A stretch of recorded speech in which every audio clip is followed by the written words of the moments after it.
Back to news. మన్యం వీరుడు అల్లూరి సీతారామరాజుకి అప్పుడు గిరిజనులు అండగా నిలిస్తే టీడీపీ ప్రభుత్వం ఇప్పుడు గిరిజనులకు అండగా నిలిచిందన్నారు ఏపీ సీఎం చంద్రబాబు నాయుడు.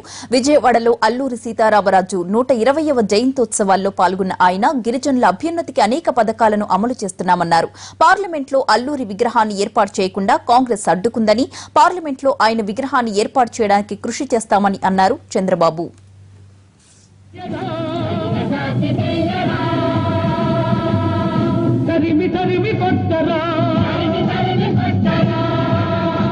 స్ఫూర్తికి ఒక చరిత్ర అల్లూరి సీతారామరాజు గారు.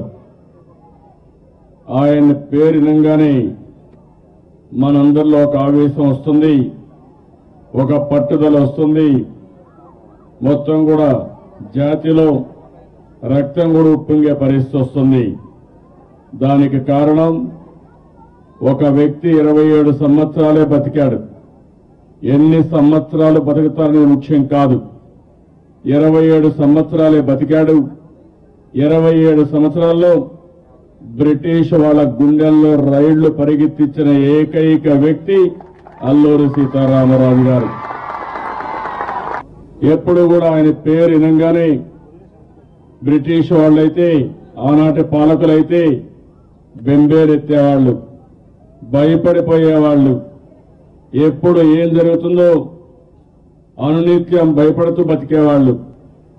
అలాంటి వ్యక్తి చరిత్ర మనం చూస్తే వెస్ట్ గోదావరి జిల్లాలో పుట్టడం, వాళ్ళ తండ్రి జైల్లో ఒక ఫోటోగ్రాఫర్ గా ఉండడం, ఒకరోజు బ్రిటిష్ వాళ్ళు వస్తా ఉంటే, పాలకులు వస్తా ఉంటే ఆయన కూడా అల్లూరి సీతారామరాజు గారు నమస్కారం చేయబోతే వీళ్లు మనల్ని దోపిడీ చేస్తున్నారు, వీళ్ళకి నమస్కారం చేయకూడదని తండ్రి చెప్పడం, అప్పటి నుంచి ఆయనలో ఒక స్ఫూర్తి రగలడం.